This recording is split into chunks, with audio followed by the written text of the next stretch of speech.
Hello दोस्तों, स्वागत है आप सभी का आपके अपने यूट्यूब चैनल आईआर स्टडी में। दोस्तों, इस वीडियो में हम रीजनिंग के टॉप 10 क्वेश्चन को सॉल्व करेंगे। ये सारे के सारे question SSC, CHSL, CGL, MTS, CPO exam में आए हुए क्वेश्चन है। तो देखिए, हम इससे पहले पार्ट 4 को कर चुके हैं। ये पार्ट 5 है रीजनिंग का। इसमें हम टॉप 10 क्वेश्चन को सॉल्व करेंगे और इन क्वेश्चन को हम बहुत ही आसान तरीके से, बेस्ट मेथड से, शॉर्ट ट्रिक से सॉल्व करेंगे। तो चैनल पर नया है तो चैनल को प्लीज़ सपोर्ट करो, सब्सक्राइब कीजिए। तो चलिए हम देखते हैं इसमें पहला क्वेश्चन क्या दिया गया है।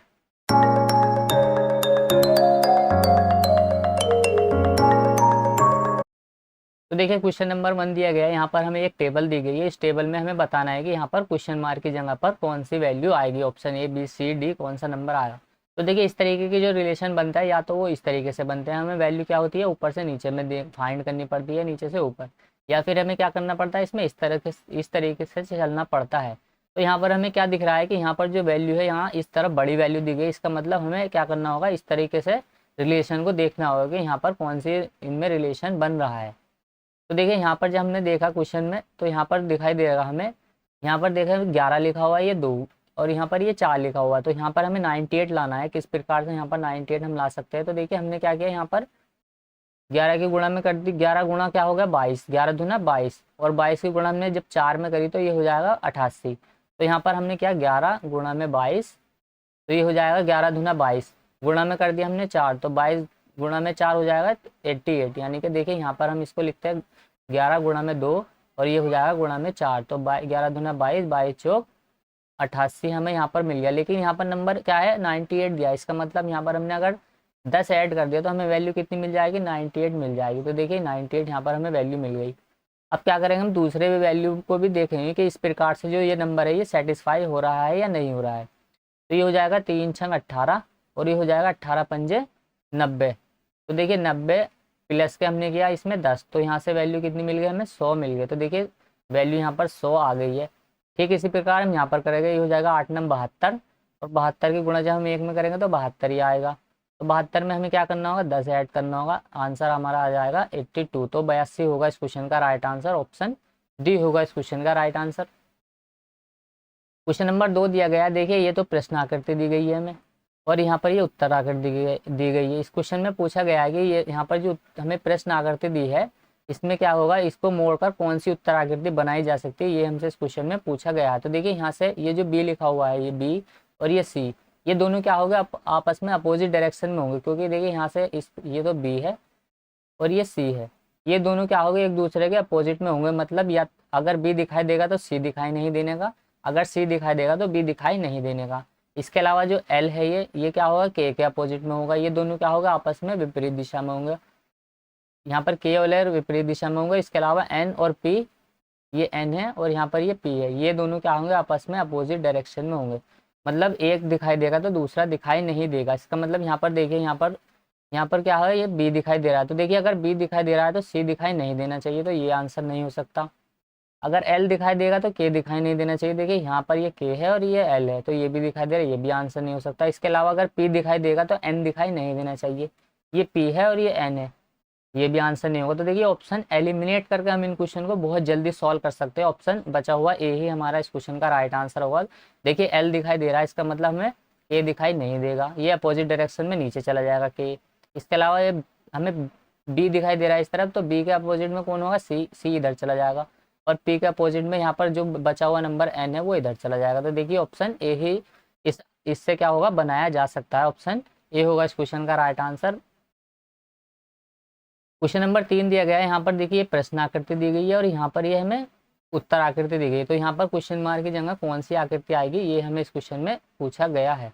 तो देखिए, यहाँ पर हमने देखा ये आकृति जैसी है वैसी सेम आकृति यहाँ पर बनी हुई है। बस इसमें क्या हुआ, यहाँ पर देखिए ये बीच में गैप आ गया, और जो सेम आकृति बनी हुई है वैसे ही सेम आकृति छोटे रूप में इसमें अंदर बनी हुई है ये।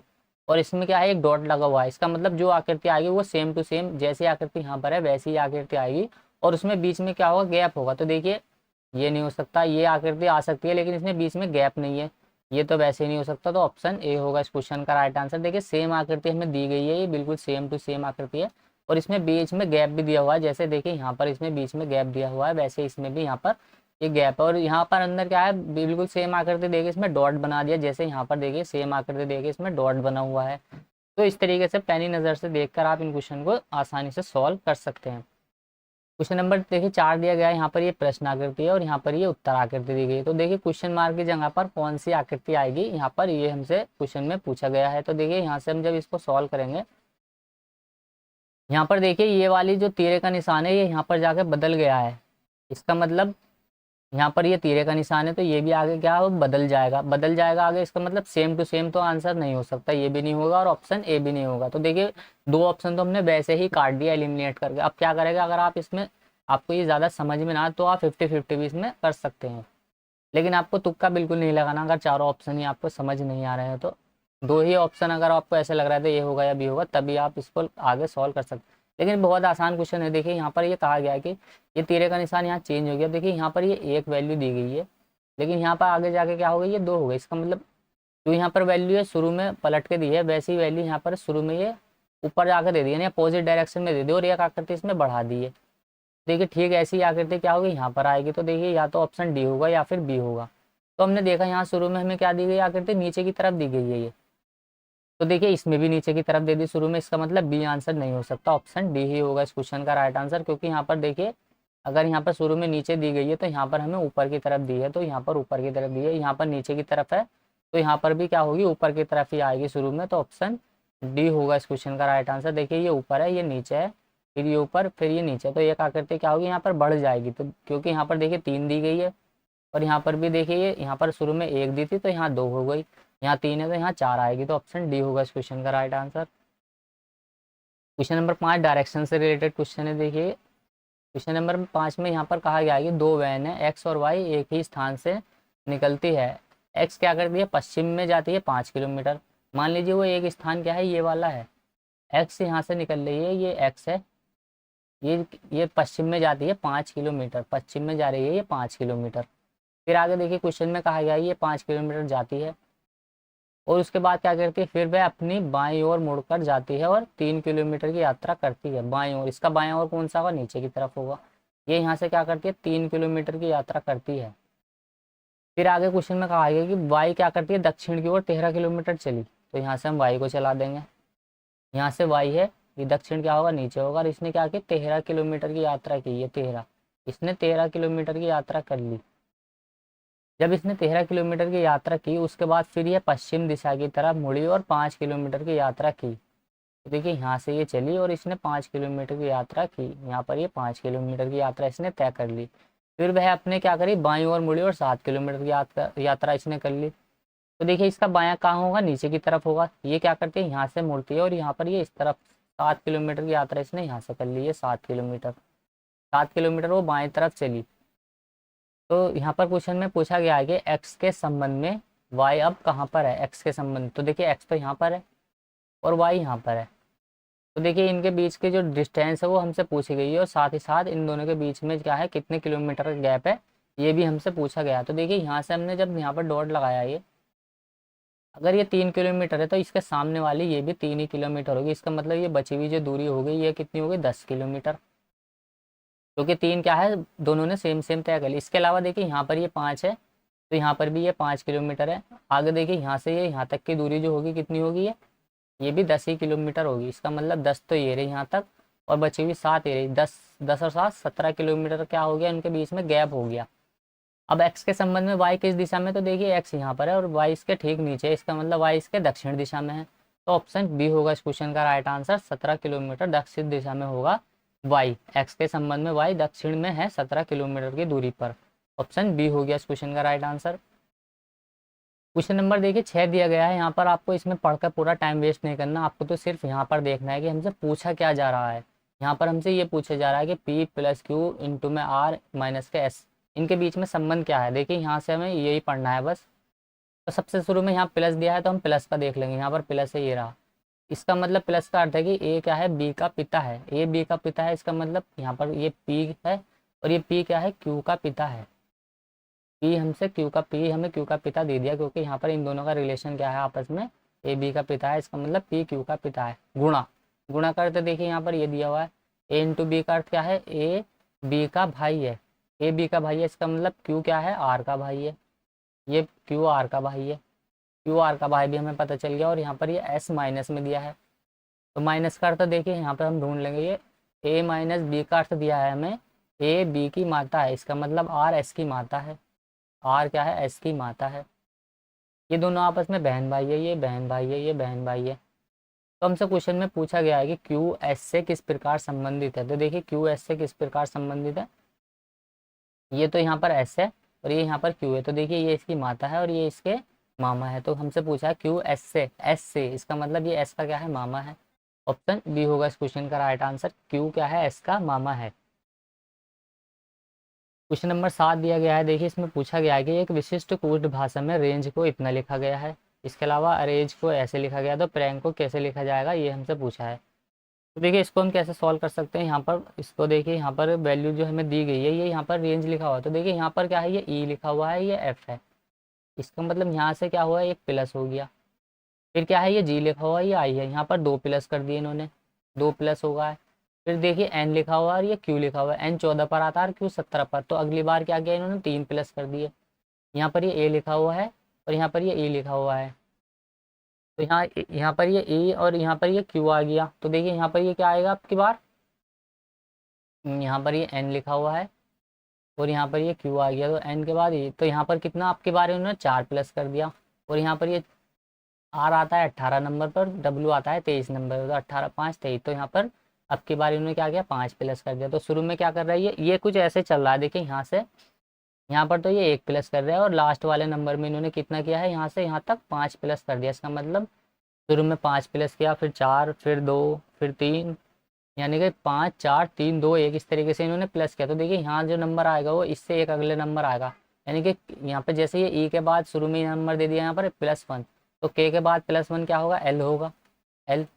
तो ऑप्शन बी हो गया इस क्वेश्चन का राइट आंसर, क्योंकि एक ही नंबर में हमें एल दिया है। आगे इसको सॉल्व करने की जरूरत नहीं, बाकी आप इसको आगे भी सॉल्व कर सकते हैं। क्योंकि शुरू में देखिए यहाँ पर इन्होंने एक प्लस किया एल, फिर यहाँ पर एन में दो प्लस करेंगे तो 14 और 2 16, 16 पर पी आता है। तो इस तरीके से हम इनको बस इतना ही करके छोड़ देंगे, आगे सॉल्व करने की ज़रूरत नहीं, क्योंकि यहाँ पर एक ही ऑप्शन में हमें शुरू में एल दिया हुआ है। तो देखिए क्वेश्चन नंबर यहाँ पर अगला देख लेते हैं हम। क्वेश्चन नंबर 8 दिया गया है यहाँ पर। इस क्वेश्चन को आपको बिल्कुल भी पढ़ना नहीं है, यहाँ पर तो आपको बस यहाँ से देखना है। ये दिया है ना, तो साफ आकाश का रंग क्या होगा, बस यहाँ से आपको इतना पकड़ना है कि साफ आकाश का रंग क्या होगा। इसका मतलब आकाश का जो रियल रंग होता है वो कैसा होता है? नीला होता है। जब आकाश का रियल रंग नीला होता है तो हमें यहाँ पर यही देखना है कि इसमें नीले को क्या कहा जाता है। तो बस देखिए नीला, यहाँ पर हरे को नीला कहा गया, लेकिन यहाँ पर नीले को क्या कहा गया? आकाश कहा गया। नीले को आकाश कहा जाता है, नीले को आकाश कहा जाए। अगर नीले को आकाश कहा जाए तो आकाश का रंग कैसा होगा? आकाश ही होगा। ऑप्शन ए होगा इस क्वेश्चन का राइट आंसर। या फिर आप इसको अगर पूरा पढ़े तो ऐसे वायु को हरा कहा जाता है, हरा कहा जाए, हरे को नीला कहा जाए, नीले को आकाश कहा जाए। ऐसे बिल्कुल नहीं पढ़ना है इस क्वेश्चन को, बस जो पूछा है पहले वो देखना है हमें। जैसे यहाँ पर हमसे पूछा है कि तो आकाश का रंग कैसा होगा या आकाश का रंग क्या होगा, तो हमें यही देखना है कि रियल रंग जो होता है आकाश का वो नीला होता है, और नीले को क्वेश्चन में क्या कहा गया है वही हमारा आंसर होगा। जैसे यहाँ पर आकाश को क्या कहा जाता है? नीले को आकाश कहा जाता है, तो आकाश का रंग कैसा होगा? आकाश ही होगा। क्वेश्चन नंबर देखिए 9 है। क्वेश्चन नंबर 9 दिया गया है यहाँ पर। ये क्या है? क्लासिफिकेशन से रिलेटेड क्वेश्चन है। मतलब तीन संख्या क्या है आपस में एक दूसरे से समान संबंध रखती है और एक संख्या इनमें क्या है? अलग है। वो अलग नंबर कौन सा है, यही हमें इस क्वेश्चन में बताना है। तो देखिए इसमें जो अलग नंबर है वो क्या होगा? ऑप्शन ए हो जाएगा। कैसे? क्योंकि देखिए बाकी नंबर क्या है? ये सारे के सारे अभाज्य नंबर दिए गए, यानी कि ये अभाज्य नंबर दिए गए, प्राइम नंबर है। देखिए ये भी एक अभाज्य नंबर है, 53 भी अभाज्य है और 61 भी एक अभाज्य नंबर है। ये किसी से भी नहीं कटते। जबकि 13 क्या होगा? ये क्या होगा? कट जाएगा 3 से। 3 3 दूना 6, 3 3 23 से भी कटेगा ये, 3 से भी कटेगा ये।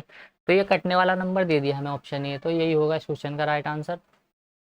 लास्ट क्वेश्चन है देखिए इस वीडियो का। ये क्वेश्चन नंबर यहाँ पर हमें एक कथन दिया गया है और एक निष्कर्ष दिया गया है। तो देखिए यहाँ से हम इसको कैसे सॉल्व करेंगे।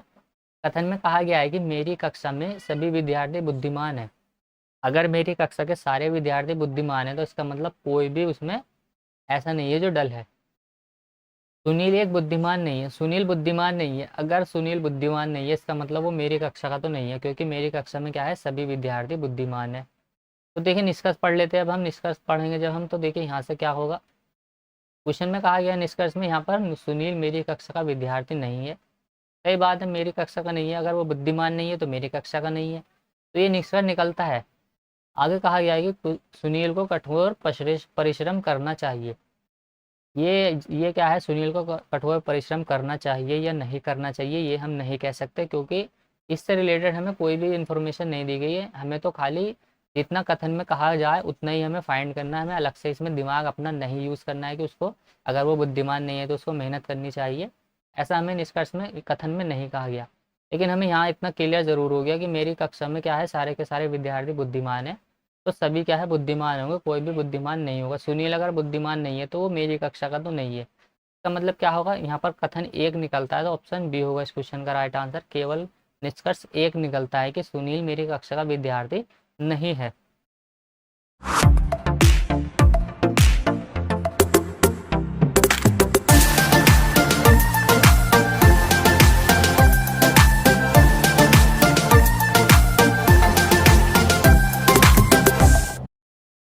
चलिए, उम्मीद करता हूँ वीडियो आपको पसंद आई होगी। पसंद आई तो लाइक करें, शेयर करें, कमेंट करें, और चैनल पर नए हैं तो चैनल को प्लीज़ सपोर्ट करें और सब्सक्राइब कीजिए।